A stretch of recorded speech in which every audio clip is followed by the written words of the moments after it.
My name is Juliana Nykolaiszyn, and with me is Tanya Finchum. We're with the Oklahoma Oral History Research Program at the OSU Library.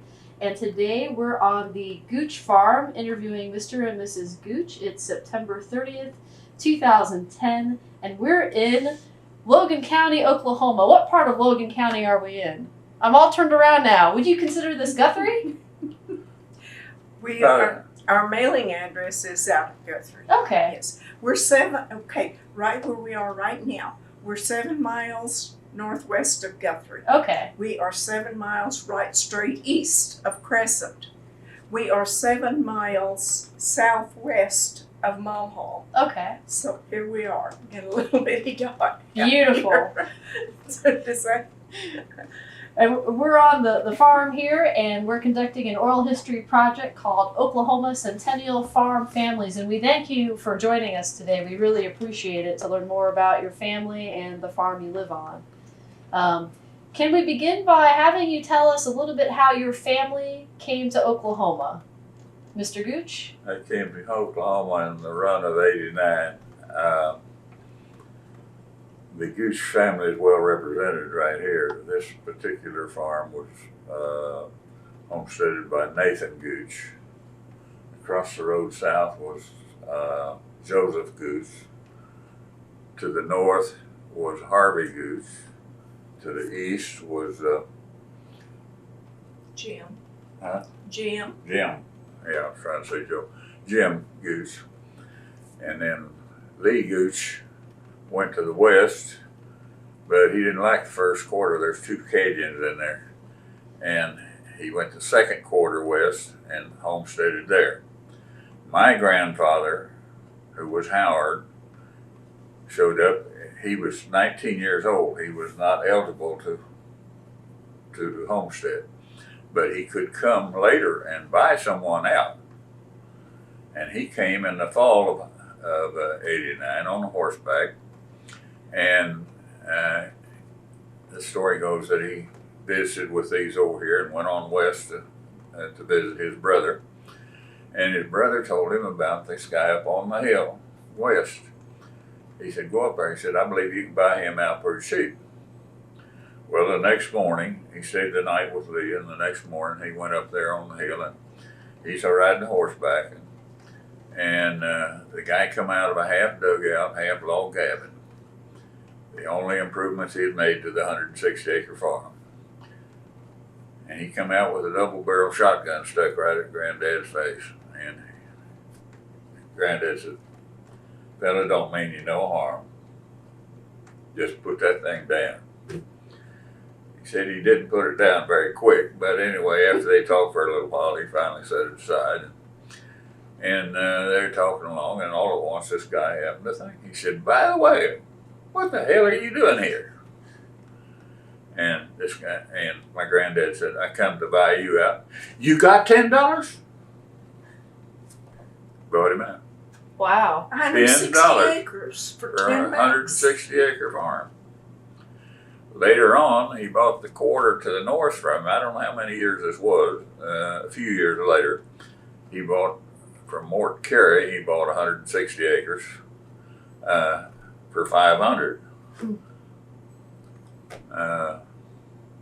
He went ahead to be at one time the biggest farmer in Logan County. Probably the biggest indebted to, I expect. He was a plunger. And he bought a skeleton bottom farm, which is where, at the time that I came into the picture, we lived on the skeleton bottom farm. And Granddad went broke in the Depression and lost that skeleton bottom farm. But he managed to keep this half section to the mile west here. I don't know, I know that he deeded the one quarter over to a neighbor, and a year later the neighbor deeded it back to him. You know, Anyway. that's friends. That's trusting friends. Mm-hmm. But that makes quite a little story there. And as the time went along, we bought this quarter here from my uncle, who happened to buy it from the son of Nathan, by the name of Dan Gooch. He bought the South 80. Later on, he bought the North 80 from Henry, Dan's brother, which I don't know how that come about, whether Nathan gave the two 80s to the two brothers or what. He, at that time, I suppose, or back somewhere there, he bought a skeleton bottom farm up here a couple of miles away. Well, pretty nice farm up where Donald Coffin lives. Donald's also a friend of mine from the other side of the family. Cousin. He's first cousin on the Wow. other side of the family from his mother's side.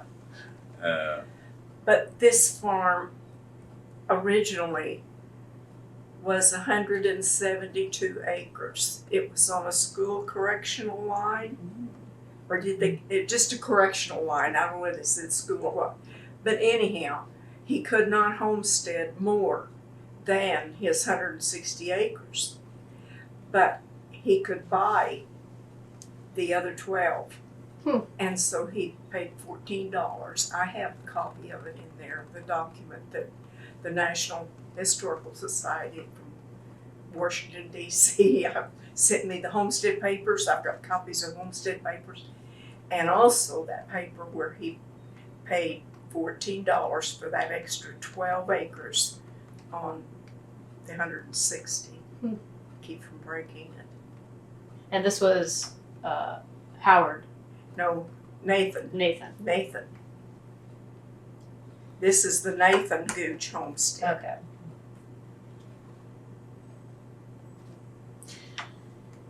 Now, when you were telling me how Howard bought that land for $10,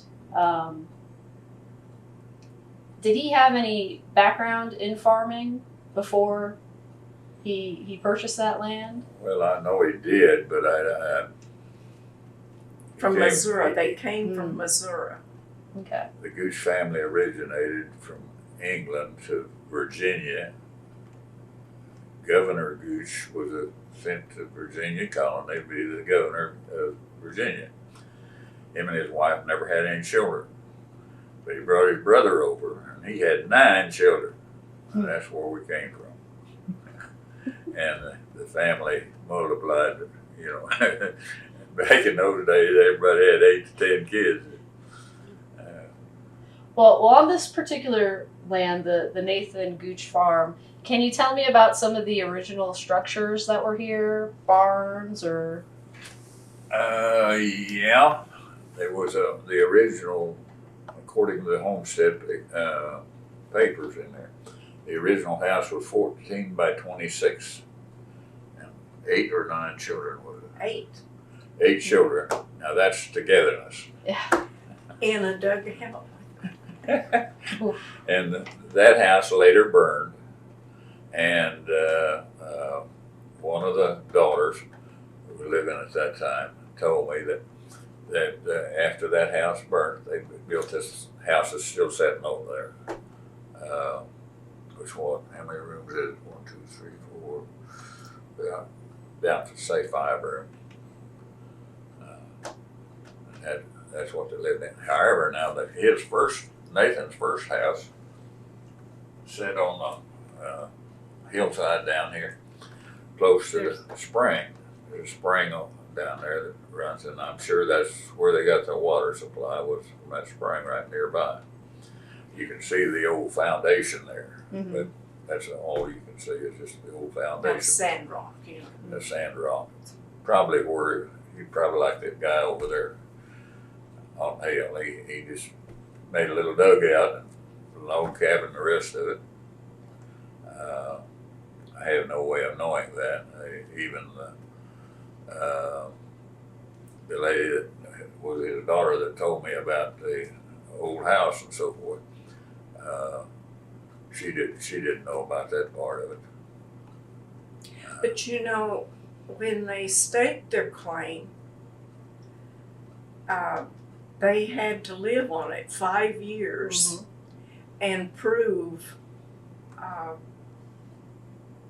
their intent to stay. Right. And so he had a peach orchard, 200 peach trees, 200 something peach like trees. that, and so many acres under cultivation, Mm-hmm. and Smokehouse. he didn't mention that. He mentioned, oh, I wish I. Can I go? Sure. get those Absolutely. papers? Sure. It's You mentioned earlier skeleton bottom. Does that I'm not sure what that means. a good farm on the bottom, next to a riverbed is good farm. Skeletal. The Skeleton Bottom Farm. Skeleton bottom? Yeah. What does that? Yeah, skeleton bottom farm. Can I tell you about that? Please. Mhm. Yes. The farm was This is a owned homestead. by the McPeak family. And in 1920, the skeleton flooded, and their house was sitting down in the flood area. Greenhouse, 14 by And the story 26, goes that Mr. A McPeak stable. woke up in the middle of the night, 10 by 20, a well, stepped out into cave, knee-high water, and and 200 fruit because of trees, that, 65 after the acres flood was of over, cultivation. they either moved their house or any way situated. There was about 3 acres on that whole farm that's not Skeleton or Skeleton River or Skeleton Bottom. Mhm. And they moved their house and barn and everything up on that high point. Uh-huh. And the rest of the farm all laid in that Skeleton Bottom, and the Skeleton River went all the way through it. It was one pretty excellent farm as far as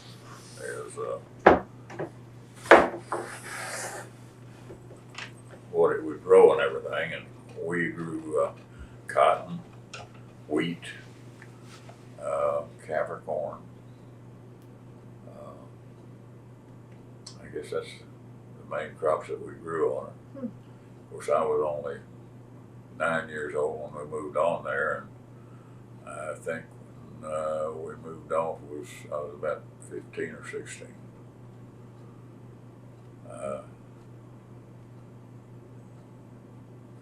He lost that farm for $13,000 mortgage. He had a real bad sick spell and had a real long hospital stay. And the hospital bill is what broke him. Mm-hmm. Yeah, my dad told the story that he was sitting in a room visiting with Granddad, and he'd been in there 2 weeks. They brought him the hospital bill of $400,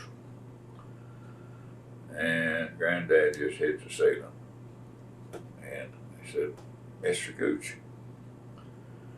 we have no way of affording this hospital except to get it from you guys that's got it. Most of the people don't have it. Mm-hmm. We don't get nothing." So he paid him. He spent 6 weeks in the hospital, and let's see, it was the 3 months there somehow. I believe it was 3 months at once. Spell. And what do you call it? Saw that's cut up the firewood. Buck saw. Anyway, he lost this hand here. Oh. Like this, he had these 2 fingers. He only had 2 fingers on that one, didn't And 2 fingers. He could grab a pair of lines and a horse and set them on their hiney right quick, just squeezing them 2 fingers. He had a lot of power in those 2 fingers. Mm-hmm. And then he died with a stroke and heart trouble and all sorts of things at age 65. Hmm. And my father died at 81, and I'm 86. You're doing pretty good. Still growing. I'm a firm believer that if you want to die quick, just take that rocking chair out over there. You're gonna. That's the reason for that sawmill down there in the barn. Is it keeps me active. Active days are getting shorter though. Well, the original land had. Okay, back to, I forget where it was on that. What he had done, he had to be on it 5 years. Right. Okay, and what he had on it at the end of 5 years was, let's see, a frame house, 14 by 26, a stable, 10 by 20, a well, a cave, a hen house, 200 fruit trees, 65 acres under cultivation, all valued at $750. 3,000 rods of wire fence. Wife and 8 children. He said, "Yes, sir." The only time, now he's here alone. See, his wife and family are not here with him Oh wow. for this 5 years. Now, wait a minute. Wait a minute. The only time he left this place was to go to Kansas and get his wife and 8 children. Right, but that's And not he after had 5 years. That was back original. When he got claim to his homestead that he had staked, Mm-hmm. he had to have witnesses, 4 witnesses Here's the 4 witnesses: Riley Ellison, that he hadn't left this place. James Thompson, Lewis Slayton, and Andrew Tellerow. I remember Andrew well. At Minnie Rose Tellerow down here, she's still living. Her father. His granddaughter. And these 4 guys, Tony was her uh, dad.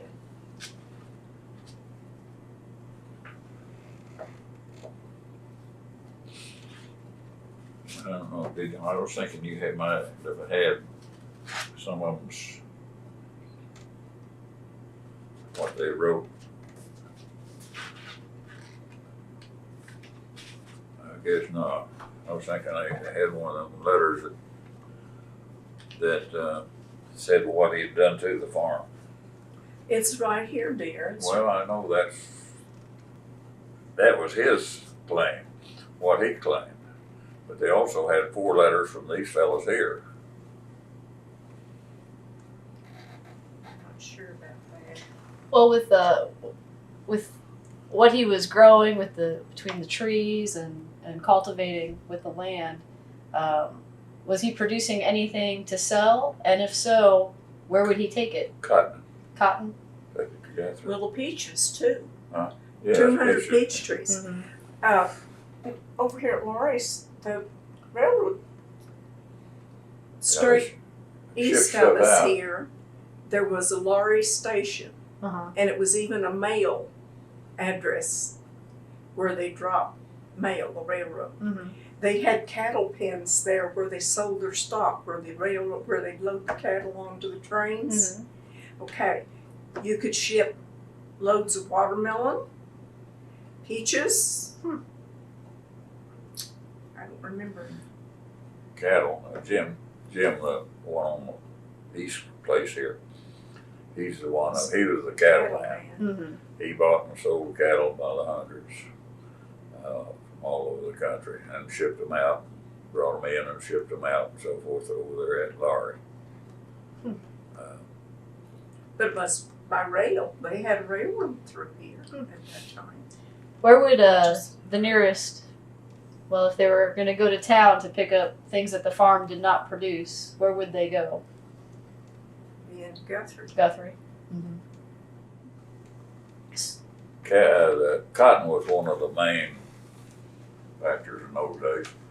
I heard my dad make a remark one day, this particular farm here, that Dan Gooch had cottoned it to death.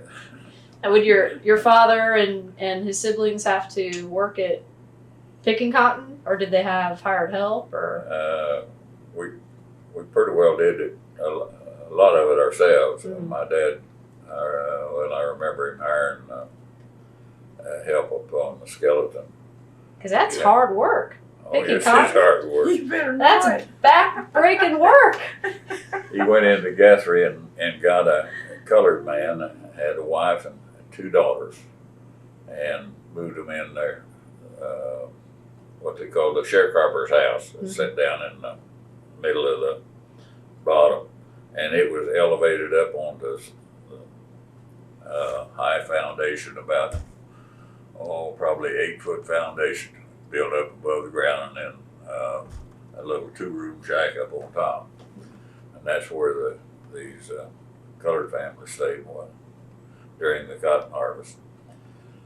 Another interesting fact there was they came out there. He found them in Guthrie. They had a covered wagon and a team of horses, and they came out there and brought that team of horses and covered wagon. And while they're there, one of the horses laid down and died. And I remember my dad hooking onto that wagon and trailing the horse behind it and pulled that wagon back to Guthrie. And they had situated over there and again in the flood area of Guthrie. And that was after they'd been out there and picked cotton. And that old black man, he was a big man, and he could pick that cotton. He would have one daughter on each side of him. He picked 2 rows and then reach over and grab cotton off of their row, helping them to keep them up with him all the time. And they could sure pick that cotton. Ooh. That wasn't for me. It just didn't fit in my hand. I had to do it, but it wasn't for me. Well, when you were growing up, where did you live? Did you ever live on this property? No. You were at the other farm. No, wasn't neither one. Actually, when my dad lived 3 miles south of here, down on the Cimarron bottom farm down there. At the time that I went into service in World War II. And when I came home, by the time I came home on furlough, and we got married. And then I went overseas for 18 months and came home. We were living there in town, and I was expecting to go to farming, put my name in on the GI list to buy a tractor and a combine. Anyway, make a long story short, everybody got home before I did and rented all the land. I couldn't find nothing to rent. We had a tractor. Our tractor came in, and we had a tractor, but we had nothing to farm it with. Huh. We had no implements to work. We had no land to farm. In those days, the combines were pull combines, and that's what I had my name in for. And the guy said I was number 5 on the list, and he had 6 combines come in. I saw them, but I didn't get one. Who I was met. So what We did didn't Anyway, have a farm rented, see. When that happened, I already had a job to 245 acres promised that I could combine. Well, I had to give it up, tell the guy I couldn't make it. Anyway, my brother came in and he wanted to buy my tractor from me. I wound up letting him have it. And I stayed in town. And to make a long story short, in town I went into the appliance business in 1950 and sold out in 1960 and went to work in First National Bank as a loan officer. Worked there for 3 years, and it was was just a lot of it about the banking business. It just wasn't my deal. It seemed to me like the man coming in and sitting down was begging me for money. You know, I had been a salesman all my life, and it just didn't fit me. My idea was to sell him, not him sell me. But anyway, to make a long story short, I left the bank and went into Coast to Coast hardware store and made that for 18 years and sold out. And during that time is when I bought this property. Retired to the farm. That's a laugh. So you retired to the farm. I retired to the farm. While we were in business, we had decided we were getting close to wanting to retire. Mm-hmm. And so we wanted just an acreage because we had three children, a boy and two girls, and we'd raised our family in town, and we decided we wanted to retire just on an acreage, just to buy an acreage and build us a lovely home on it, and get rid of that business. And we had invested in business properties downtown in the meantime, so we had pretty good income coming in off of that rent. And we came out here on a Sunday. A neighbor down the road here had told us, we told him what we wanted to do. And he said, come out, I'll sell you. He owned that farm across the road and that one over there. He said, I'll sell you an acreage off of mine. Come on out. Well, so Sunday we came out, but he wasn't home. So in the meantime, we're driving the roads and we found cattle out along here in front of where our home is now. Mm-hmm. And we thought that our Uncle Raymond owned this farm here and was living over there in the little house. And we thought they were his cattle. So we drove over to tell him about the cattle being out. And he said, by the way, what are y'all doing out in this part of the country today anyhow? And we told him we'd come out to look at some land that neighbor had offered to sell us some, enough to build a house on. And Uncle Raymond thought for a while, and he looked at Aunt Ella, and he says, well, you know what? He says, give me some time. Let me talk this over with Ella. And he says, we may just sell you some land off of this. And we said, oh, really? So we give him time. But when he come in, he had talked to his two sons, and they were agreeable, but they're going to sell us the whole farm. Other than he did keep the 5 acres that his home was on. And they had a lovely garden over there. Oh, they grew the best vegetables. Aunt Ella was the best little old gardener. And watermelons. Every time we came out, they'd load our car down with watermelons, the trunk of the car full of watermelons, and backed it down, and we'd feed them to our 3 little kids. Anyhow, on this farm, see, Uncle Raymond had 72 acres. Mm-hmm. And we had an American missionary, American, how is it, fellowship, AMF, isn't it? American Missionary Fellowship. Pastor in the area at that time with, they go to the different churches at different times and preach here this Sunday, there, next Sunday, there, and all. So Uncle Raymond, they decide that he and Aunt Ella decided, and they gave 10 acres off of this corner down here to the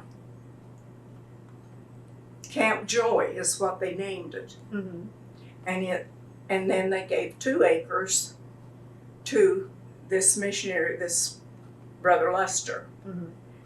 So that's 12 acres gone off of their 172. See, so that left them with 160. Uh-huh. Okay, they kept 5 acres for their home over here. So we own 155 here of the original. But we have the loveliest camp. You should go home this way. go down past there. It's beautiful. We have a missionary that lives here in our community that upkeeps that. And we have camps there in the summertime, 3 different weeks of camps, and there's 5 neighborhoods that combined in with this support of this Camp Joy.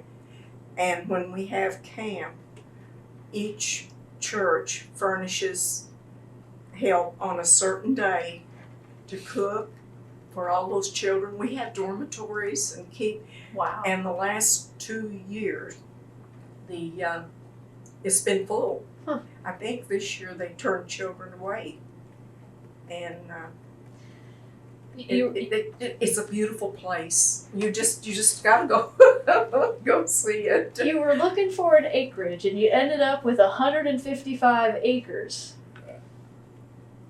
Yes. Then, with our 155 acres, we're going to build a home where we can find water Right. on here.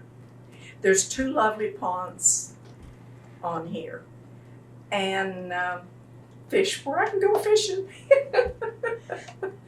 And I want my house by the ponds where I don't have to walk very far to get to the fishing place. And he was not agreeable to that because of having to build so much roadway into where I wanted my house. There was one place down there in the trees, no matter what time of the year, the hottest day of the year, you could go down there and it was cool. And there is where I wanted my home. But we got salt water for the well and not usable through the home. So he asked the man that was the well digger, where would he go if he was going to drill for good water. And he said, I'd go right back up on top of that hill, which is where we are now, on top of this hill. And the only thing that was on this hill was that old blackjack tree back out there. And I've guarded it with my life. It's a beautiful old tree. But then the other trees that are here, I have planted. I have a nice orchard. And my pecan trees, I have started from the little nut itself in a milk carton through the winter. And then comes spring, planted outside. Beautiful, big, lovely trees now. And everybody's life is threatened if they touch my trees. What year did you move to the farm? What year did you retire here? What year? 75. 75. 75. We built this house and started in July, 1st of July in 75. We had it practically completed at Christmas time, and I put my house in town up for sale. It sold the second day, and the lady wanted immediate Possession. Wow. she wanted to take over immediately and needed a place to stay, and so I was thinking we moved the day after Christmas out here.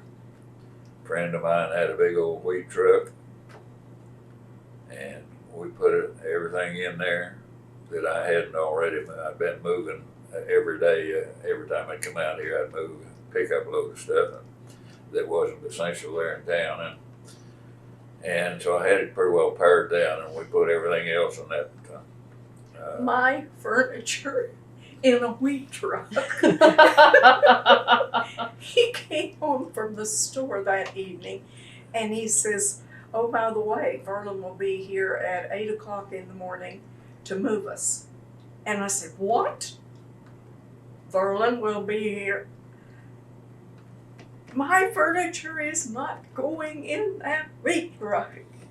And would you believe, all of our neighbors around that we have lived by all these years came that morning when they saw him loading my furniture out in that wheat truck, came over to help, and they loaded everything up, and I put our clothes in the car, and we get out here, and Norval's mother and dad had came out ahead of us, and she had cooked the first meal on my brand new stove, and she had brought food. Because see, I had no idea this was going on till the night before. Wow. Needless to say, I am a nervous breakdown. I'm running around in this house from room to room to room to room. And our baby daughter, which had helped me plan and knew Mother wanted this in this room and all. When they came off of that wheat truck with that furniture, Pam says, Mother wants that here. Mother wants that in that room. Mother wants that there. Mother wants. And I'm just going berserk. And when it was through by evening, we had the house pretty well set up. And Norval's dad, they had placed him. He had had some strokes. And they took my rocking chair and put it right in the middle of the living room in there. And Pop sat there and rocked the whole time, and they're walking and running by him in every which direction with my furniture, getting it all. And one scratch on a coffee table was all that I could find. Not too bad. And I had visions the night before of just scooping it out of the wheat truck, you know. Well, when you realized you had all this land, what were your intentions for the land? What did you plan on doing? Oh boy. Running cattle. We bought cattle in the, how you did, you buy them in the spring and sell them in the fall? Yeah, that's what an old cattleman told Okay. me. He said, you don't ever winter an old cow.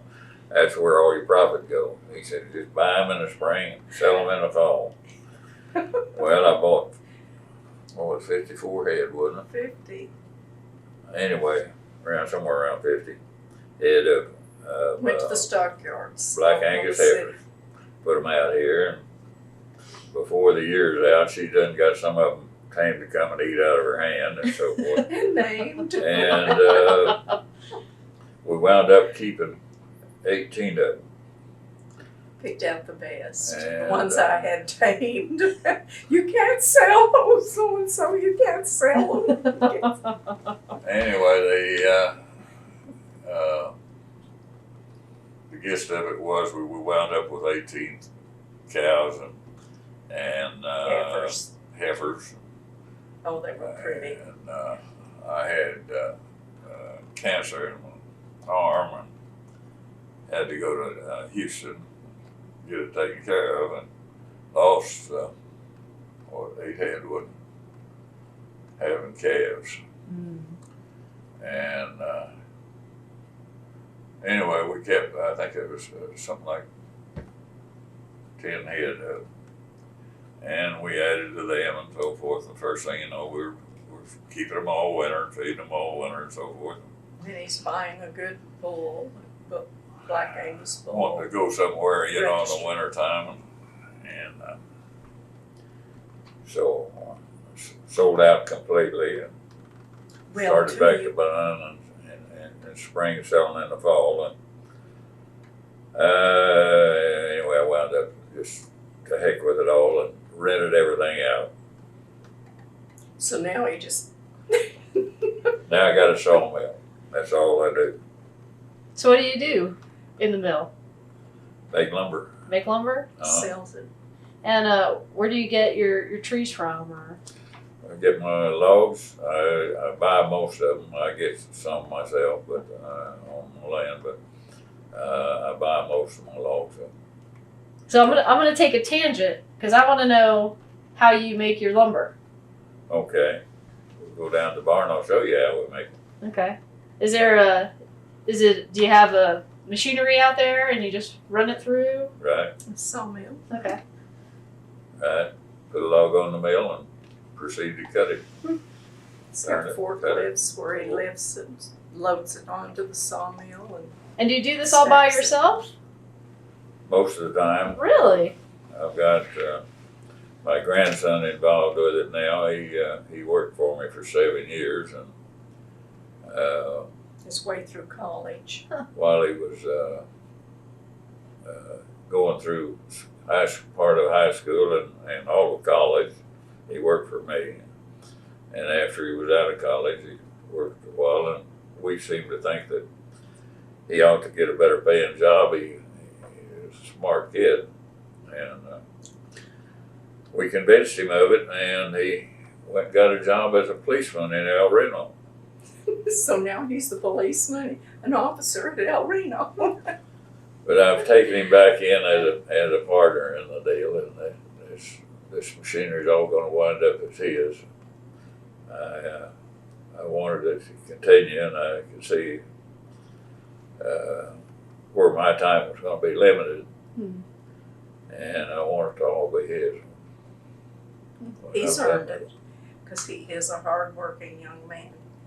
And he's a young man that you don't have to tell him to do this, to do that. He sees it needs to be done and does it. And it's done right when he does it. And that's an unusual trait this day and age. His daddy was killed in a oil field accident. he And was 4, Ooh. and he had a little sister, 3 months old. And the mother has never remarried.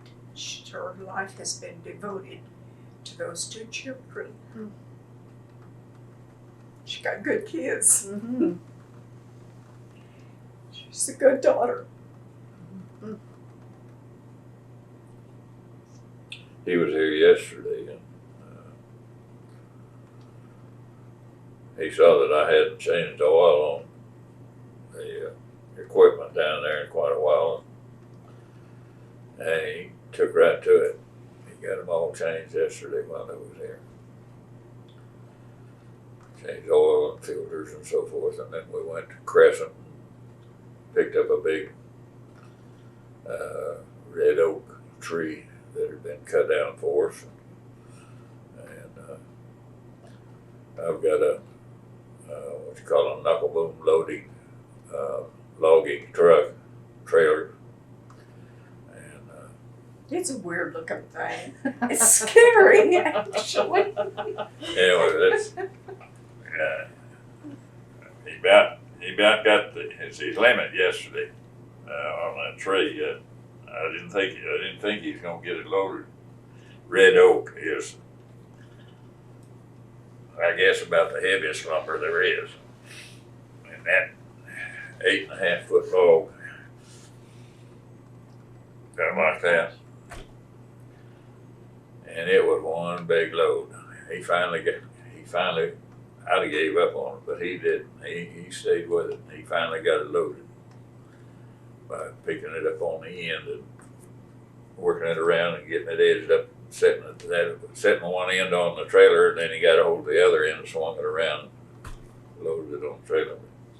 Then the rest of the tree, he was able to just pick up and swing with, load it wherever he wanted. And your customers would be home builders or furniture makers Some or of them what? are, both. I sell very few. Hobby. People with hobbies. Most of my lumber goes to hobby guys my age, and there's a younger at He did get a black walnut. He did ship 18-wheeler pulled up out here in front, and Wow. he carried it with the forklifts, and I forget how many feet of 3,750 feet of walnut lumber went that to Idaho. Hayden Lake, Idaho. To build Bought a it home. sight unseen.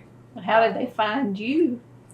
He Through a friend well, of he- ours that had He had a good moved out there. recommendation from a past customer of mine that had moved up there in the veterinary business, and he recommended me highly and told him I'd treat him right and so forth. But the guy was still edgy, but anyway, he bought it, and as soon as he got it, we loaded it on Thursday afternoon.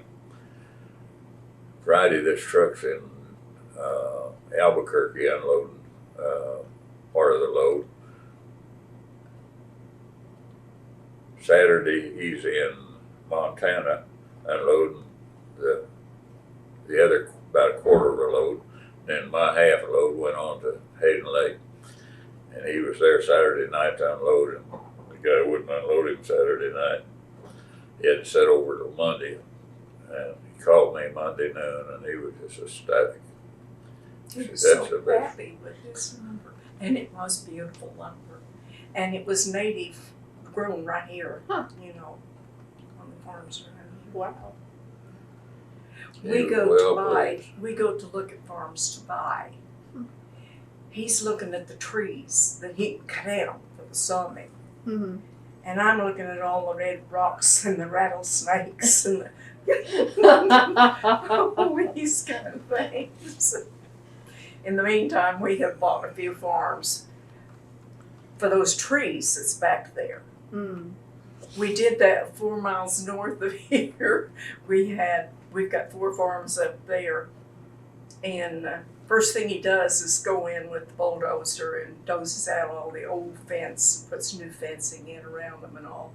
And we had just got that completed when that tornado came through. Well, he had all this beautiful pecan, walnut. There was some cedars, and what other kind of wood was on there that was going to make good Everything lumber? but oak. It was going to make good lumber, and we'd walk. I enjoy walking the farms like this, and you talk about it. You know, this tree, that's a good tree. I'll use that when I'll do this, and that tornado that went through here in May of what 93 was 99. 99. It did away with all those trees. Oh man. It did away with everything on those farms. Just tore everything up. All that beautiful new fence we put in, it just rolled it all up into everything else, into the treetops, into the, you name it. And these cross-country highline poles, those big aluminum poles where there's 2 and then there's a bunch of lines across the top. That unit of power went across those farms. All those poles and all that wire was wound up in all that timber and cattle. Ugh. Our renters, we had them rented out, and our renters lost cattle they never did find. Oh. And of course, it was really, it really was something. We built. Anyhow, we had to build another fence. We in started July. in June and finished in August. Built 4.5 miles of fence. Hot. Yeah, that's a hot time of year. Yeah. Our renter, of course, was anxious to get the fence back in for his cattle, so he helped, and Norval and our grandson Scott, and a friend of ours, Jeff, and who was that? Wayland Duke was one of the renters, Well, and he he had helped. he had a couple of hands of helping him. Yeah, he was he working had one his crew, and hands I was helping. working the other one, and we finally got it done. But I can still show you barbed wire in the biggest old elm tree up there. I can still see that wire going over there. What's interesting is we were walking down, there's a creek goes down through there, and we were walking this creek bed, and he's crying tears over, that's my big tree, I was going to make lumber out of that. And I looked up, and here is a tree laying long ways across the top of some more trees that were left standing. I mean, it's just laying up there, way up. And it's just unreal what a tornado can do. You know, it's the damage was, and we had 3 farms on this one quarter or one section of land, and across the road we had the 4th farm on it. And the man, a separate renter, was on that one across the road. And it had wheat land. He had a wheat crop in. And they had to walk that wheat field. Of course, all the farmers had to. Mm-hmm. They had to walk that wheat field and get all that tin and all that wire and all that stuff out before they could put their combines into the field. Mm-hmm. It was something you don't want to go through. Oh no, not at all. Mr. Gooch, going back to your youth, you had a lot of relatives in the area in Logan County. Where would you spend the holidays? Would you go to Where one would I spend the family? holiday? Well, I could spend it. It had to be in Logan County because we didn't go nowhere about anything. We didn't do some of the traveling that Would you? But, Whose few of house our- would you go to? a few of our fellow citizens could afford to do, but my folks were rather poor coming up. Everybody was. Sure. Well, nobody had any money in the 1930s. Would you go to your At grandparents? Christmas? Would you go to? Come Christmas, we can remember, I remember his grandmother Gooch, always on Grandma's birthday, it was in October, September, the family always got together with some neighbors that we classified their family now. And everybody took dishes and went to, not always to Grandma's house because she was getting elderly, and would maybe be at Norval's mother's house, it might be at Aunt Ella's house, it might be at Aunt Margie's house, and then Christmas time, the same way. And I remember the Christmas that he was in Korea, Uncle Raymond, that lived here on this farm, came to town. I was a telephone operator, and I had an apartment. I had an apartment in town, and Uncle Raymond came to town and got me and brought me out so I could spend Christmas with the family.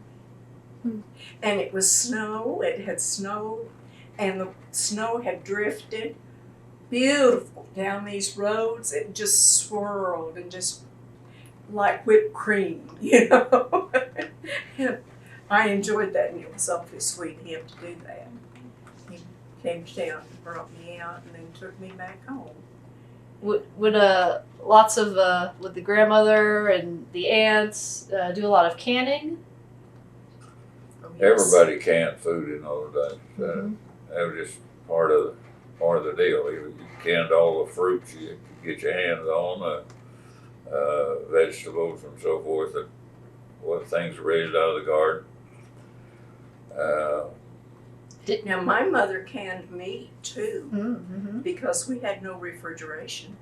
And how would she can the meat? We processed it in pressure cooker. Okay. And the sausage, when Daddy would butcher a hog, we fried the sausage and put it in the fruit jar, and then the grease that fried out of that sausage you pour back over the cooked sausage.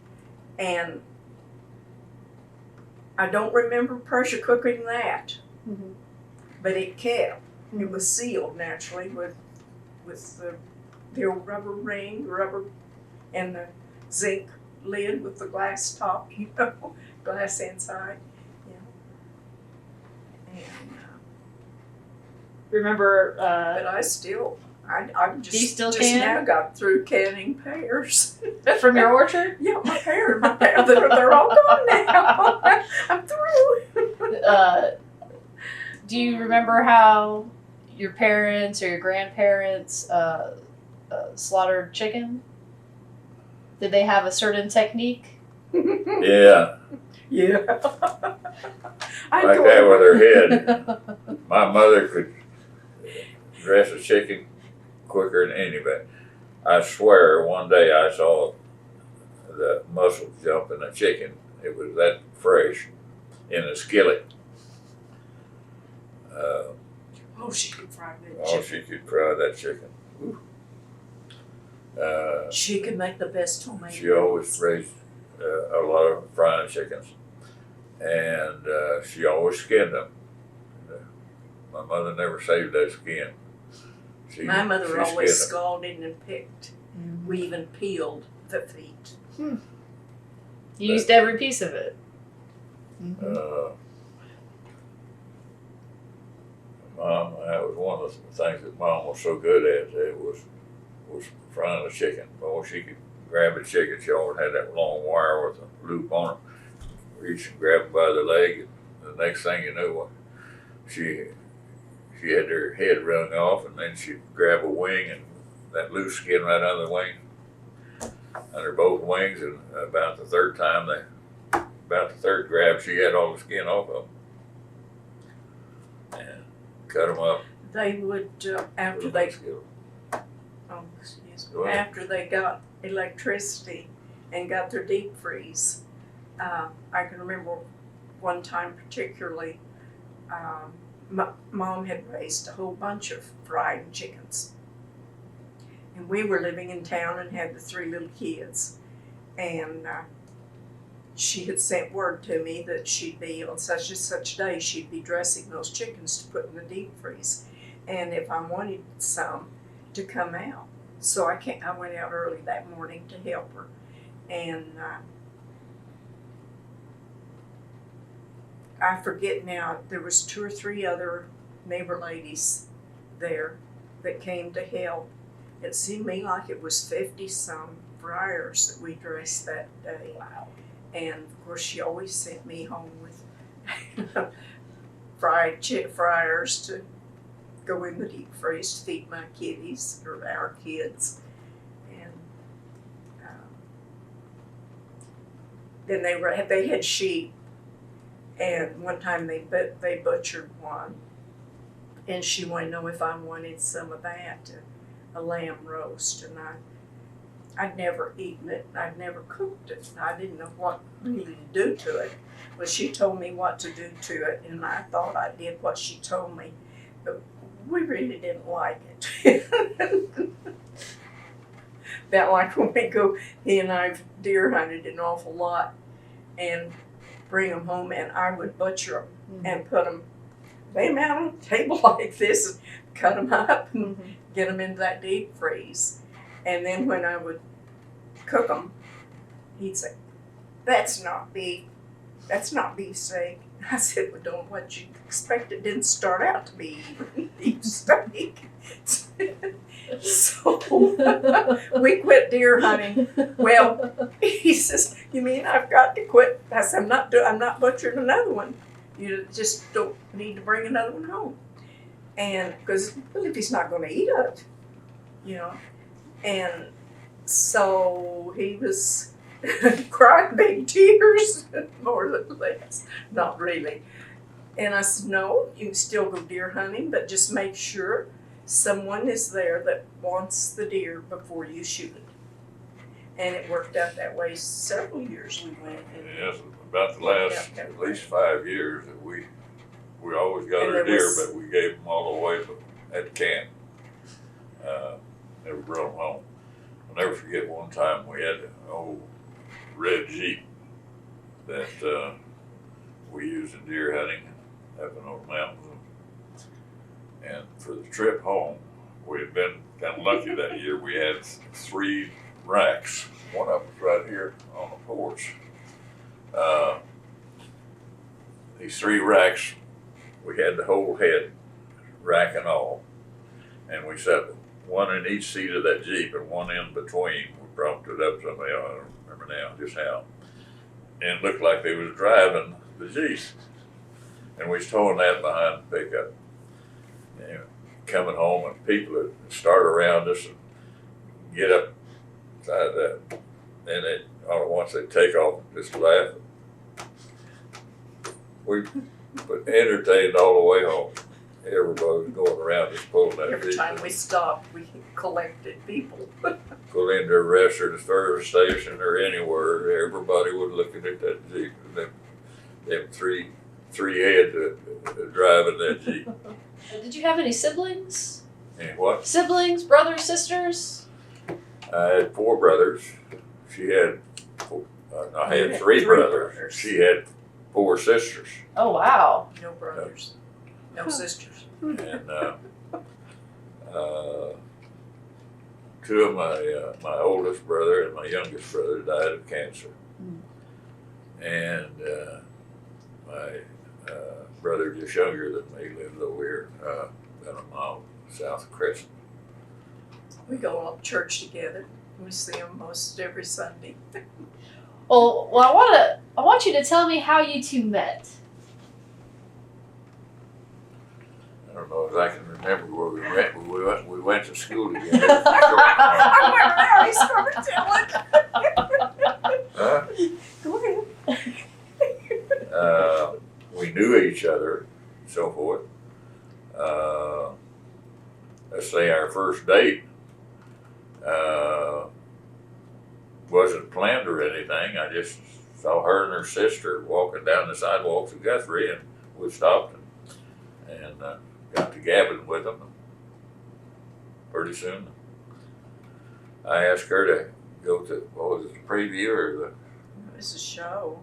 show anyway Melba at the Melba Theater. Theater in Guthrie. And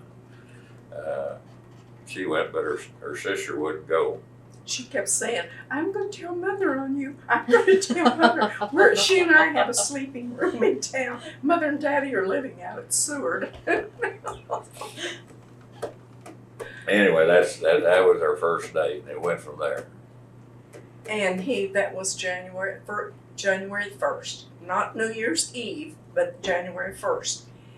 And he went into the service the 25th of January. Oh, wow. And he came home in July on a furlough, a furlough for what, Furlough. 11 days. We had a 12-day furlough. 11 of it we was married. We got And married then he's in Korea for 18 months. Wow. 65 years ago. So you wrote a lot of letters back and forth? Every day. We got them in piles. The mail wasn't all that efficient, you know. But when we get, it'd be a long time that maybe I wouldn't even hear from him. And then all at once I would get maybe 2 weeks worth of letters all at one time. Did you save them? You know what? I wish I had, because I wanted to. But when he got home, he says, where's all the letters I sent you? And naturally I had them, I don't remember now, in a little box or something.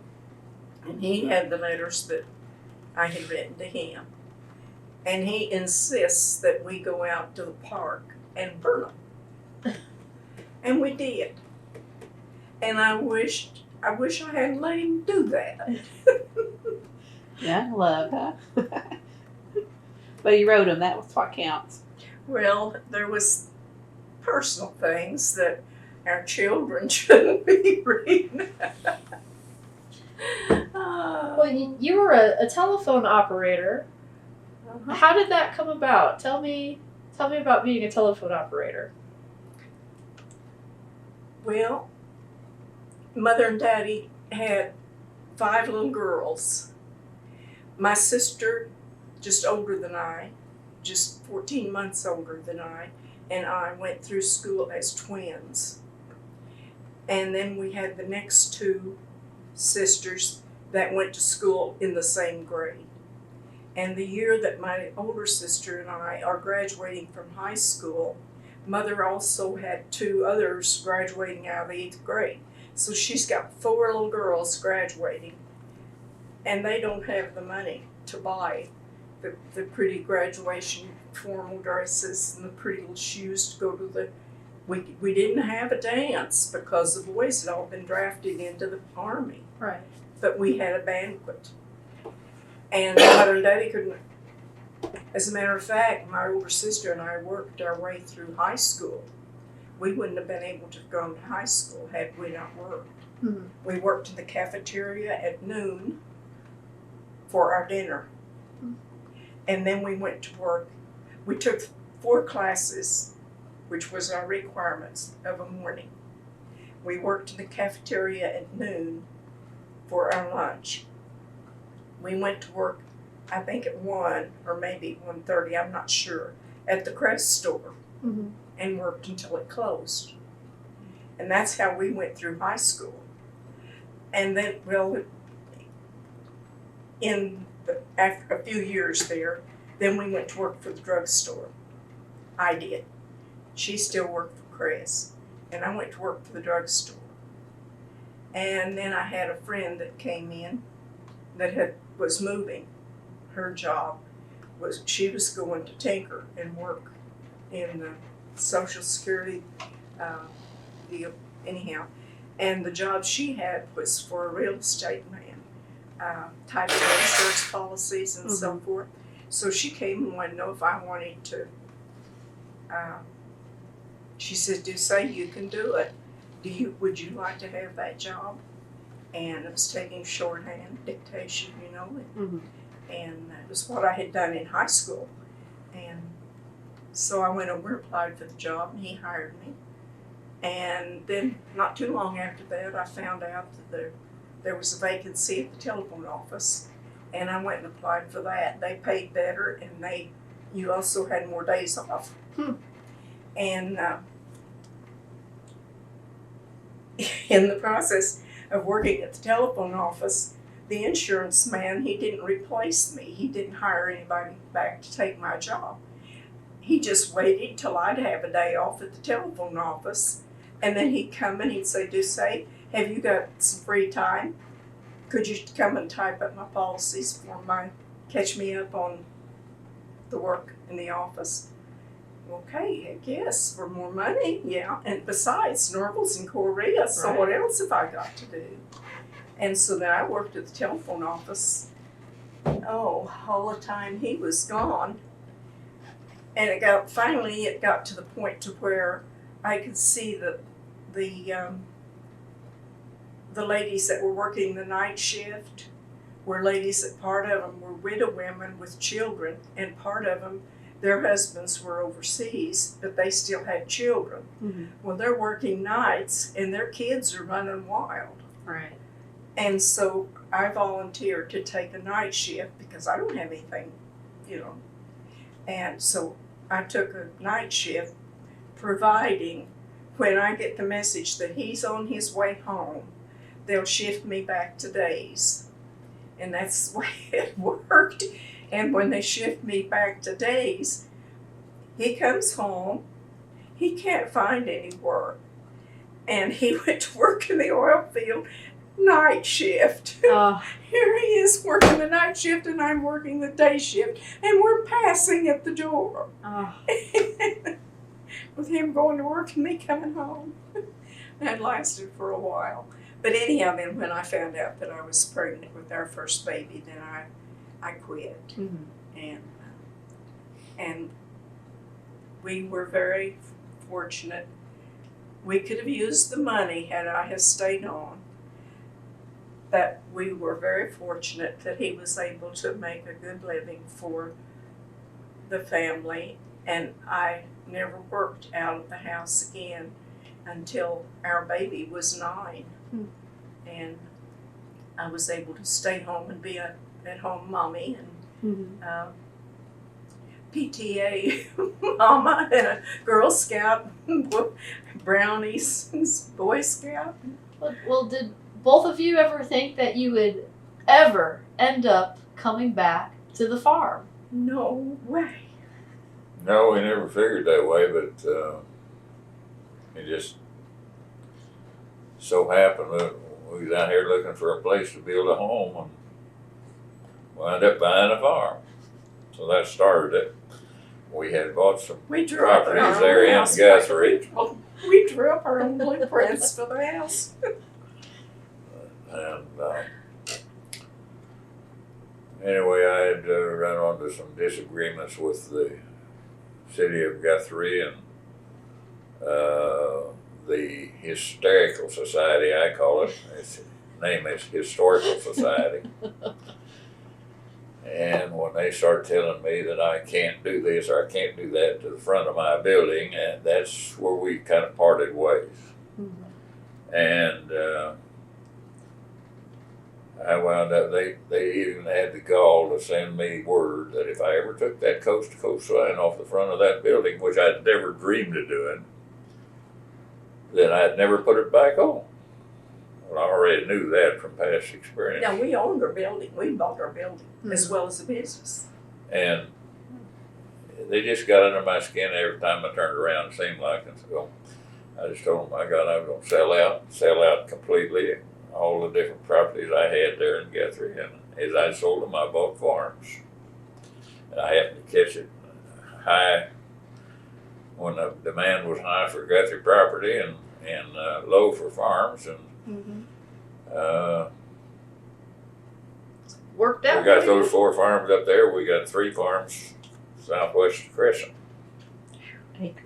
1,305 acres, plus and it's 2 all people. paid for. How do you keep up with all of it? Oh, it's easy the first year. Is it hard to find good renters? They come to you know what? nowadays. We have been very, very lucky. I mean, we've had the very best renters. Mm-hmm. We really have. But I had the last renter that left on that farm's west of Crescent. I had 4 people want that. Well, let's see. I'm getting ahead of myself. I rented it to a guy out east of Guthrie, and he rented them 3 farms, and he ran on the hard times, and he was going to quit. Gave me notice last winter that he was quitting, and I don't know just all the why for it, but anyway, he had land sitting idle. Somehow through the government check or something, he's hanging on to it, and up until July 1st when his lease run out. And by the July 1st, I had 4 different guys wanting that land. Huh. I rented it to a relative. We had invested not only in the business properties in Guthrie downtown businesses. Mm-hmm. We rented them out Mm-hmm. and had good renters there. But we also had invested in CDs and all for our retirement. Mm-hmm. And then, as the CDs have come due, there's just no interest. There's no, Right. and so when one comes due, we just go buy another farm.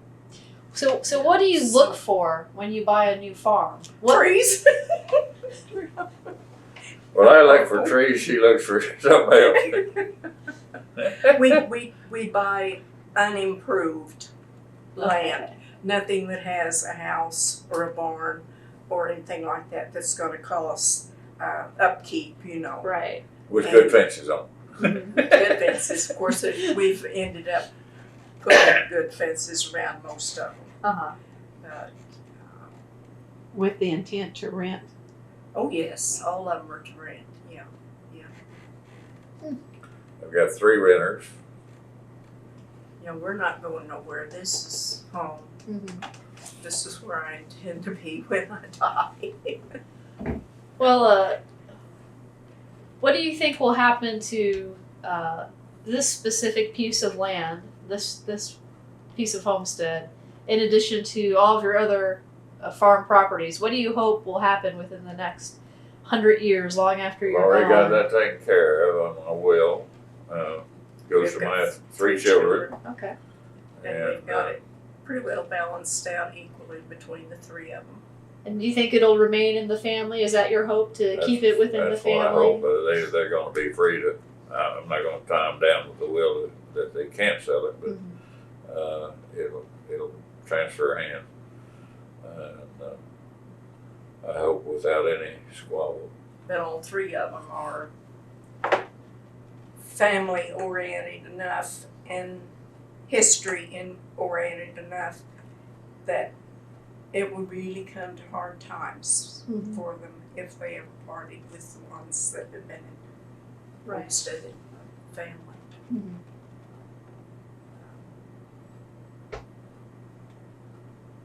But that's our thinking at this point.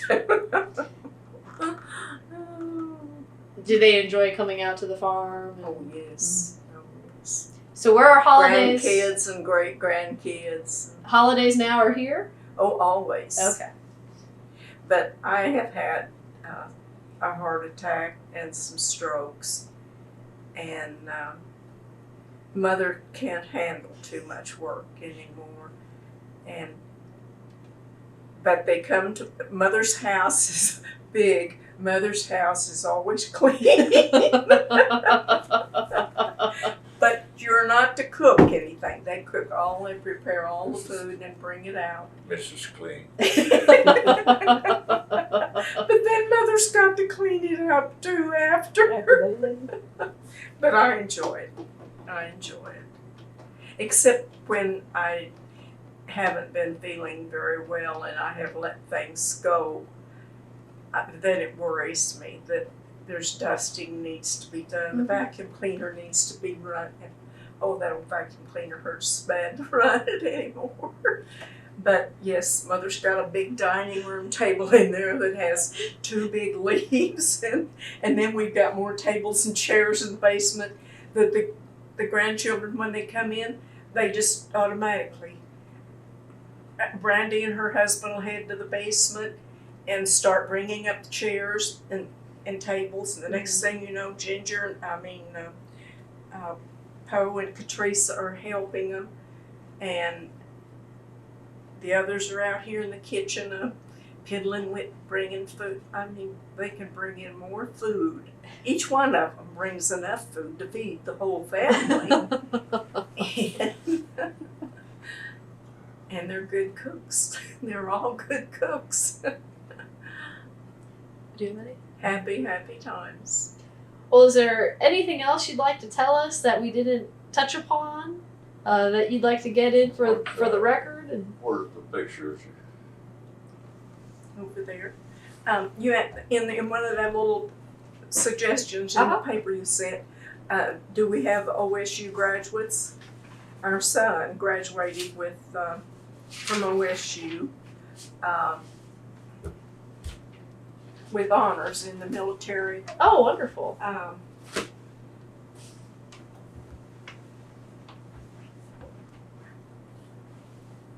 I can't ever remember. I have to get it. He graduated at July 31st, 1970. Distinguished military graduate. And also his degree was in business administration.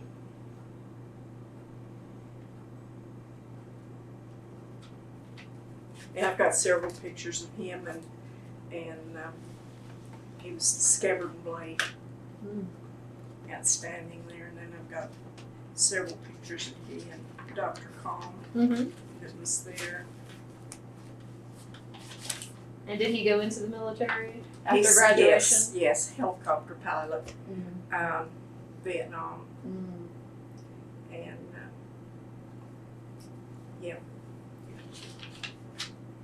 his mother liked to have a nervous breakdown when he said he was going into flight training for helicopter. I said, that's the most dangerous. Rex, you don't stand a chance. If anything goes wrong with that thing, you don't stand a chance of getting out of life. Mother, that is the safest. Here for you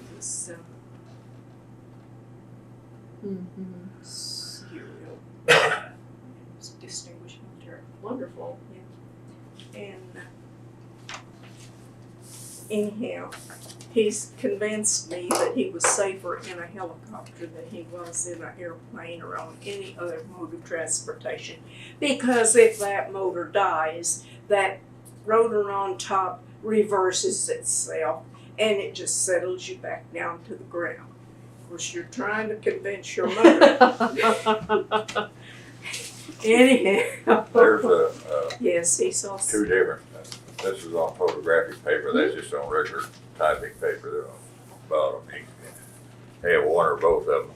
Aerial of here. And that's here. And so, tell me about these buildings.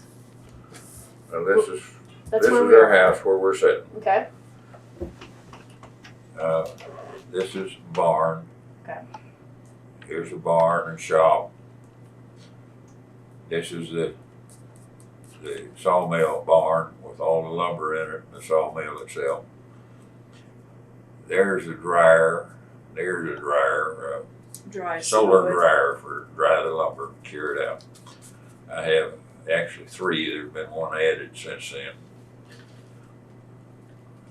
This belongs to the neighbor across the road. Okay. I say you have one or both. These are pictures of Uncle Jim's, or everybody called him Uncle Jim and Aunt Fanny. They're not an uncle to me, but I always called them that. This is on the farm east of here. That was sent That we now Homestead. own that, but that was the house and barn over there. That they both are gone now. That's the house, that's the barn.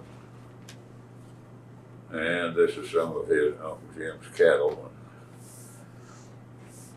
That's the other quarter here, east of us.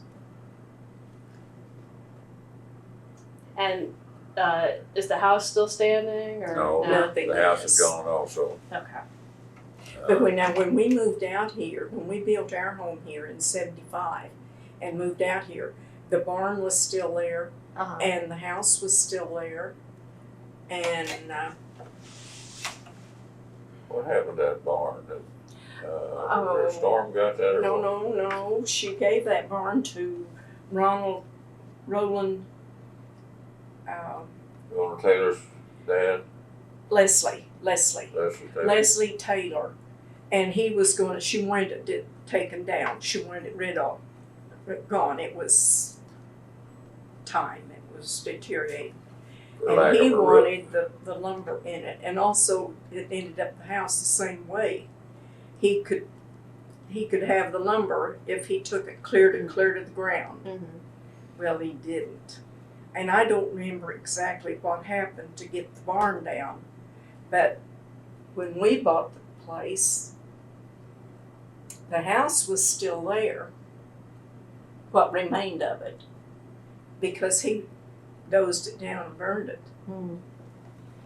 Because he That had is just remained stripped it. He just stripped it, of all the good lumber. Right. And it's just 2 before here and over there, and maybe a board across here, and all. But there was a cellar. There was a cellar there, but it was shot too, and I filled it full of concrete and dirt with the dozer. So really, there's nothing there now, except I think maybe there is an old cement water tank. Okay. A big cement water tank. It's as long as this table and a little wider by the windmill, where their windmill was, where they watered the cattle. And it was. Corral's still there. They got a steel Our corral there. uses the corrals. But nobody using it, just like I got a good steel Oh, corral Larry down here, but uses it? nobody using it. My renter, he's got his own corral over on he rents this whole quarter, this whole section The here. whole section. And he's got a good corral over on his side of the section over there, and he just runs everything in there, and he likes to use it, so I don't care. It's really interesting because when his mother cows are ready to calve, Uh-huh. he pins them in on this place, and the old cows have their little babies out here where we can see them Oh. and watch it. It's real fun. Well, how did you get interested in lumber? How did I get interested? I mean, You just think one day that'd be fun? After I had a good buddy of mine. We're cutting firewood in the winter to have something to do. Anyway, Sorry. we were cutting firewood, and every now and then you come up, when you cut firewood, you come against this beautiful tree out there. I remember one in particular was a white oak tree about that big around, and it went straight up 18 foot before the first limb. Out in the wilds, for no apparent reason, that thing had grown 18 foot until it had a beautiful top on it up there. But they're just straight as a needle. And I felt it on the ground and saw how straight it was and so forth. And we always worked, say a half a block apart, so we're no danger of falling the tree on each other. And I hollered at him, come here.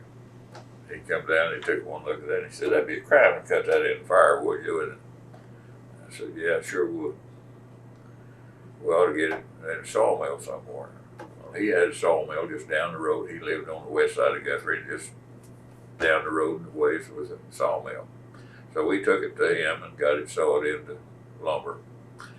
And he had his sawed into just 2-inch lumber, and I got mine sawed into 4x4s to build a wagon out of.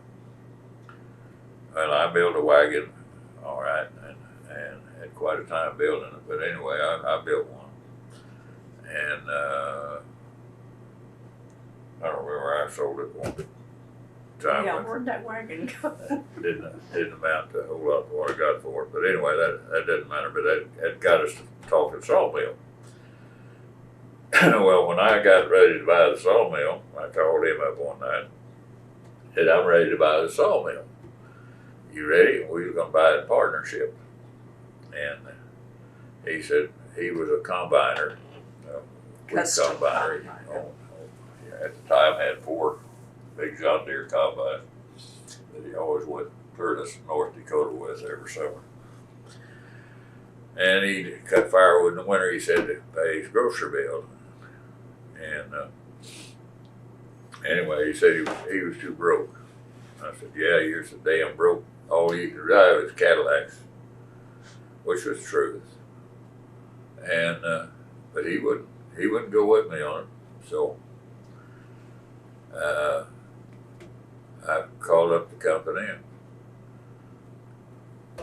had it bought, I thought. The old boy says, "You all right now, Mr. Gooch?" He said, "It'll be 27 weeks for delivery." And this was in July. And I said, 27 weeks? My God, you're talking about next year, man. I want that thing now. He said, I'm sorry, but we're that far behind. We really are. And I just kind of mumbled to myself and said, wish the hell I could find a used one. He said, just a minute, we got them here on a computer. This was in Indianapolis. And I said, you mean you're helping sell your customers Used sawmill? Yes, sir, we want to keep them all busy. I said, okay, give me a name. He gave me 2 names, both as model that I was on. And both of them were less than a year old. One of them was in Nebraska, one was in Kansas City. We drove to Kansas City and took one look at the sawmill and bought it. And hooked it on behind that Suburban we was driving at the time. Come back home, 70 mile an hour down the highway. And it was a manual mill, had no hydraulics on it. And where he had to turn the log back and handle it. you have to use an old can hook to turn them big old logs, and that gets to be a chore. Well, anyway, I wound up with 2 bad hips. Had to get 2 steel hips. And she's telling me that sawmill's got to go. Well, I put it up for sale. Going to sell it, and I got thinking about it. Well, if I had that hydraulic mill, I wouldn't be turning them dang low. So when I sold the mill in January, and then February the 24th, I'm in, we're The at, heart hospital. no,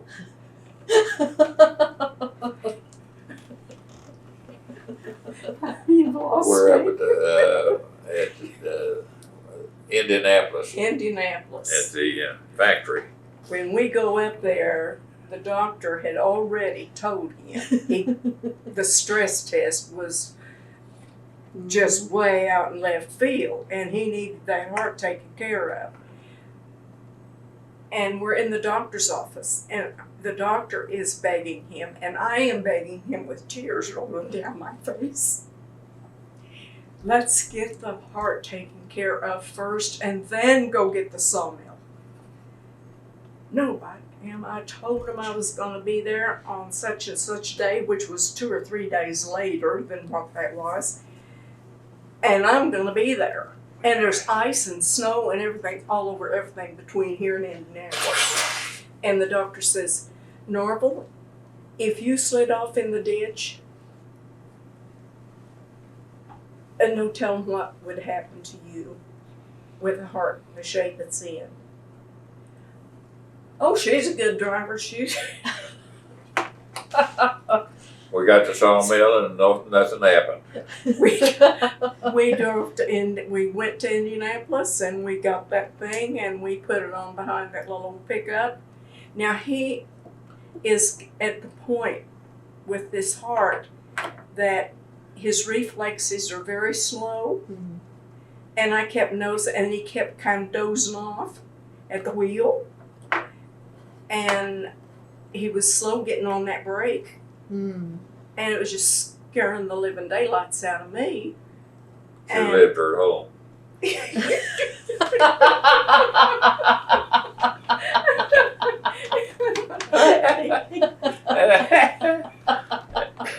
Well, he wasn't about to do that. Okay. I drove all the way home after when we put that sawmill on there, on behind that pickup. And That was a Suburban that we went got that with, wasn't it? well, no, the new one we had pickup. Oh, you're right. That was Suburban. Is what we got the first one. Yeah. Yeah. And he put it in the barn when we got home, and then he reports to the heart surgeon in Oklahoma City, and they wouldn't even let him come home. He right on into surgery. And all he's doing the whole time he's in there recouping is bugging that doctor when I've got a brand new sawmill that I haven't even got to use once. When am I going to get to go? Finally, the doctor, Dr. Hartsuck, he says, Mr. Gooch, have you got a lawn chair? Norval said, well, yes. Why? He says, I tell you what, when you get home, you get your newspaper and that lawn chair, and you can go down there and sit by that sawmill and that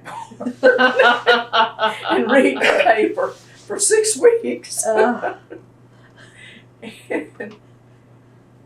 yeah, And the rest was history. we have been well blessed. We really have, because when he had cancer, that's where he should have started out with the reasoning how he got into the sawmill business, into the lumber business, was when he had cancer in this arm, and we went to MD Anderson, and if you notice, he has quite a scar there, and it was clear to the bone. And when he went into surgery, they couldn't guarantee that he would even have an arm left when he came out. And anyhow, he did. And during the stay at MD Anderson, off and on, he had to have a lung. They found a spot on his lung. They had a colon. They found a polyp in the colon, but now it wasn't malignant. But it couldn't be taken out other than through surgery. And then the lung, the spot on the lung, they never did come up with what it was. They didn't know what it was. But he had to go through that surgery of getting the chest opened up and the lung deflated and then re-inflated, and all this time that's life-threatening things. And the good Lord has been good to us. He taken care of him, and he's still here. Okay, the arm bed. They told him that if he quit using that arm, they gave him so much radiation that you could hold your hand out like this above that arm and feel the heat coming out of it for weeks after we got home. Wow. But they told him if he ever quit using that arm, he would lose control, like use of it completely.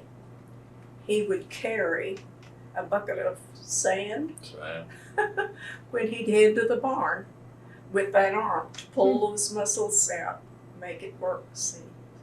Then he started cutting just firewood with this friend, just for the exercise to keep this going. Mm-hmm. And he didn't need the money. We had Right.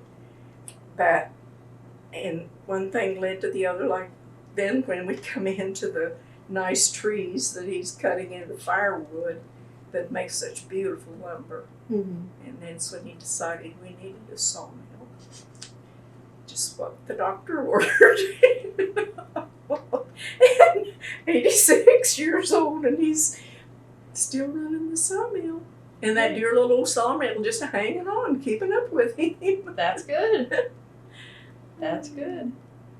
Well, it's great to hear the background behind the story, how it came Yeah. about. You ask about how the lumber, the logs and all. Right. Customers will bring their logs in and pay him to cut them to their dimensions. See, that's the nice thing about the sawmill. He can cut lumber to the dimension you need, not what you're going to find in the lumber yard. Right. It'll be, if he's got the log available that's wide enough, he cuts it to the dimension of what the customer needs. Okay, he charges the customer so much a board foot to cut it. Or if the customer don't want to pay, he'll bring his log and he'll cut it on halves. Mm. In other words, we keep half of the lumber and he takes half of the lumber. Mm. Or if he doesn't have any use at all for the lumber, he sells it to Norval if Norval has use for it. Mm-hmm. And he pays him so much a board foot for it. And then there's customers that will have, like this one that he and Scott went to Crescent yesterday and got. This gentleman that had this tree taken out, and they can't handle these big logs, and he's wanting it out of his yard. So he just gave it to him, come and get it. And he runs into that every once in a while. And he can't say no. So, Probably got quite a few from the ice storms. those, no, Not a lot of them from Not a ice lot. storms, no. Probably should. I have one story to tell about one of these farms west of Crescent. I stopped at the neighbor's house over there and gabbing with him, and I saw this beautiful oak tree sitting there, about that big around. And it's something like 12, 15 foot up to the first limb. And the ice storm that got it the winter before was just, it looked like he was about ready to die, but he hadn't show any signs. And I said, give me that tree, I'll take it out for you. He had just inherited the farm. His wife's father had died, didn't give them the farm. And they just moved in. And he said, I'd have to talk to the War Department about that. He said, you can have that right over there. I looked over there, and there standing in the fence row is another oak tree about the same size, sticking up there in the air. It looked like it's been dead for 20 years. The top's all gone except for one limb sticking out here about 8 foot. And I said, I don't think so. Don't believe I could have any use for that. went ahead talking, and Scott was with me, and Scott was talking with him, and I walked over to pick up and got a hammer, walked over and pounded all around that thing. They sounded solid all the way. An old white oak tree. I walked back over there and I said, tell you what, give me that one. I'll take that one. I don't know what the heck I'm going to do with it, but I'll take it. It's solid. So he called me 2 days later and he said, you got your trees. Come and get them. I went over there. We went over there and expecting to load them both on that truck. I had a rollback wrecker at the time to haul them. Man, we got one of them on there, and that was all that the truck could handle was one of them. We brought it home, went back, and got the other one. And I saw that old tree up, and it's already dried. I don't need to cure that lumber, man. That's good to cure it, and it's good lumber. And Scott said, Grandpa, what are you going to sell that lumber for? And I said, oh, about $3 a board foot. He laughed. Who you going to sell it to? I said, oh, some damn fool. California probably want to convert his living room into a den and put that oak on the walls. We called it old oak. So we wrote old oak on the price sheet down there, hanging the sign down there. $3. It wasn't 1 week later. Here walks in a guy, cowboy boots, cowboy hat, his wife. He wants something to put on the wall of his den.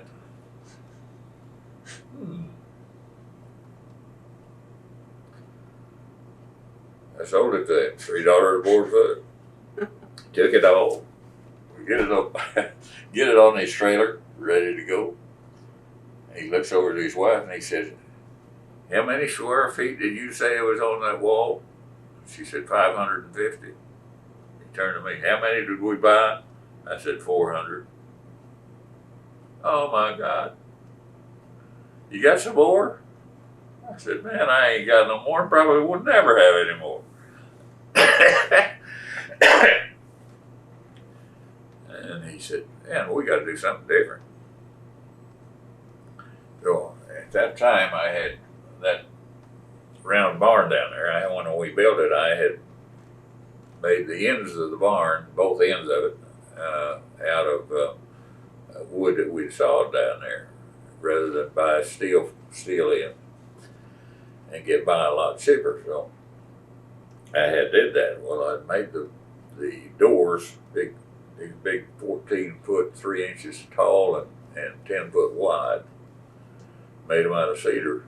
Every time it rained, we seemed to have trouble with them doors. That cedar just soaked that wood up, soak up a lot of moisture, and get real heavy. And that's why we had trouble with it. So finally decided to do away with them, and we put steel doors on. But I had taken those doors, there 4 of them, and they had laying out here in the barn lot, and I was figuring on stripping them, taking that lumber off, and I told Scott, I said, Scott, if you'll take that lumber off on your own time, I'll give the lumber to you. Okay. So he had that, and it turned out to be 550 feet. He had it saving it over here in this west barn. And I happened to think of it, and I said, hey, I think I got just the layer for you. And I took him over there and showed him that lumber. And he said, man, that'll do, that'll do. And anyway, between him and Scott traded him that lumber for what he just gave me for this. This old lumber.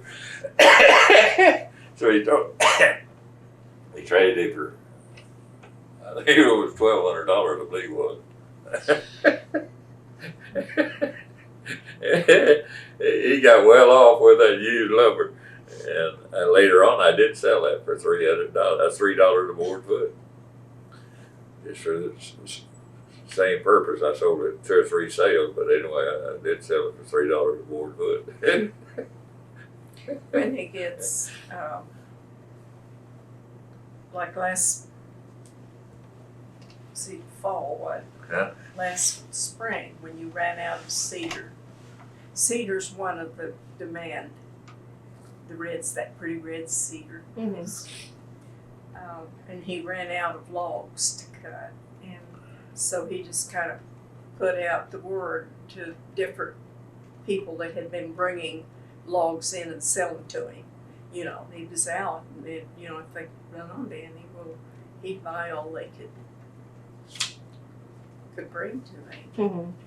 So part of the time the barn lot looked pretty empty. He's had it stacked so high that I can't see out down that way. And I kept telling, you know, when they built that round barn, the last one to go up, I wanted it built where I could see him or hear him and not have to go down there.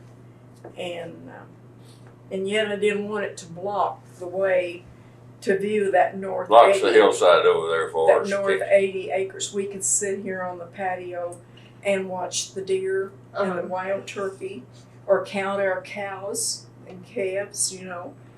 And it was so nice that, you know, and I didn't want anything to block that. Well, we decided there was just no other place to go with that round barn where I could see him and not be worried about is that sawmill got him down, or a forklift on top of him, or, you know.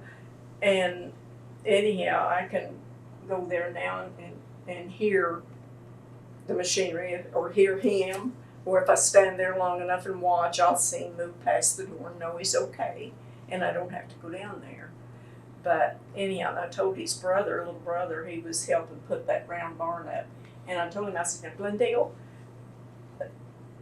in that wall over there, I've got to have a window over there. So why do you want a window? I said, there's no window, just doors on each end. No windows nowhere. And he said, what do you want a window there for? I said, I've got to see that hill over there. Anyhow, I didn't get the window. But Well, I'm glad you guys are taking it easy in your retirement.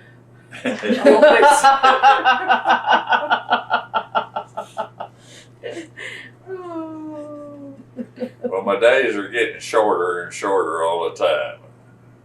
I used to work, 8-10 hours a day, and they get short as time goes by. I go to town every morning and have coffee and shoot the breeze with the other guys, and come home about 9:30, 10 o'clock, go to work. And I may work till 4, I may work till 3, I may work till 5, but anyway, just when I feel like it, I can come to the house.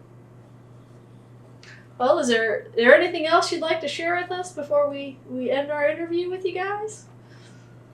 Let's go to the barn and I'll show you that sawmill and how it works. That would be great. Thank you so much for telling us a little bit about the land and giving us a little glimpse into your lives here in Logan County. We appreciate it. you know what? It's really interesting. The old buffalo. Did we tell you the old buffalo wallows are still over there No. on top of that hill? Yeah. Well, we can't see it through the round barn. We've seen some near Crescent. Did you? On a Oh, farm you saw near, the buffaloes. we've seen some wallers on another farm near Crescent. Not today. But, Okay. It's quite interesting. It's interesting that they would be there this long, this Right. many years. That's a long, much a bunch of Exactly. years.